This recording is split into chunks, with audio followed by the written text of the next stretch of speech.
রক্ত যেন বৃথা না যায়। দ্বিতীয় কোনো গণ উত্থান বাংলাদেশে চাই না। চাই এই নতুন বাংলাদেশ সঠিকভাবে সুন্দরভাবে পরিচালিত হোক। আমার বাংলার প্রত্যেকটি মানুষ সুখে থাকুক। এ বাংলাদেশ হোক সুখী সমৃদ্ধ উন্নত একটি রাষ্ট্র হিসেবে পৃথিবীতে সারা বিশ্বে পরিচিত হোক। তবে শিক্ষককে রাস্তায় বসিয়ে রেখে কিন্তু কোনোদিন সম্ভব হবে না। যে জাতি যত বেশি শিক্ষিত সে জাতি তত বেশি উন্নত।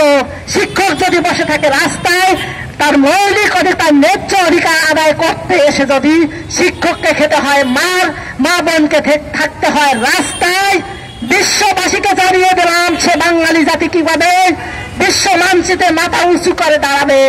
আমার প্রশ্ন রয়ে গেল, আমার দাবি রয়ে গেল ছাত্র জনতার কাছে, আমি যদি তোমাদের পাশে 36 দিন পর্যন্ত থাকতে পারি মাঠে, আল্লাহর কসম আমার ঘরে চুলা বন্ধ ছিল, আমার টিউশনির টাকা দিয়ে আমি ছাত্রদেরকে নাস্তা খাইয়েছিলাম। আজকে আমি ইনকিলাব পত্রিকাকে ধন্যবাদ জানাচ্ছি। এর আগে কখনো কোনো মহলকে আমি দেখি নাই আমার ভাইদেরকে 1 কৌটা পানি দিতে। তার যতটুকু আমাদের জন্য আমি মনে করি সে নাস্তাটা ছিল বরকতে, সেটা আল্লাহ তাআলার পক্ষ থেকে কোনো অসীম রহমত নিয়ে এসেছে। এই রহমতের মধ্য দিয়ে আমাদেরকে সমস্ত রাজনৈতিক দল সংহতি জানিয়েছেন। ঢাকা ভার্সিটির একজন অধ্যাপক আমাদের সাথে সংহতি জানিয়েছেন।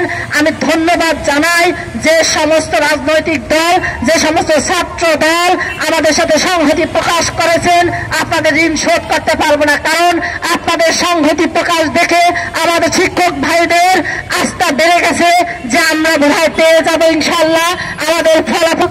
আমাদের পাশে এসে যদি এবার আমার স্বতন্ত্র মাদ্রাসাকে জাতীয়করণ করতে না পারি, আমার বোধহয় জীবনে আর কোনদিন হবে না।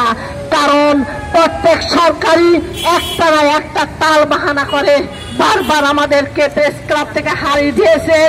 বাঁচতে চান, শেষবার প্রশ্ন, যদি বাঁচতে চান ঢাকা শহরকে অচল করেন। সোজা আঙ্গুলে কখনো গিয়ে ওঠে না, আঙুলে টাকা করতে হবে। বউ যখন কথা বলে না, গ্রাম বাংলার মায়েরা তাকে খাটায়। তাই আপনাদেরকে বারবার খাটাচ্ছে। এবার শক্ত হন, দৃঢ় প্রতিজ্ঞা করেন। এবার আমরা জাতীয়তা চাই, নয়তো মরণ চাই। ধন্যবাদ আমার প্রিন্ট মিডিয়ার সকল ভাই বোনদেরকে।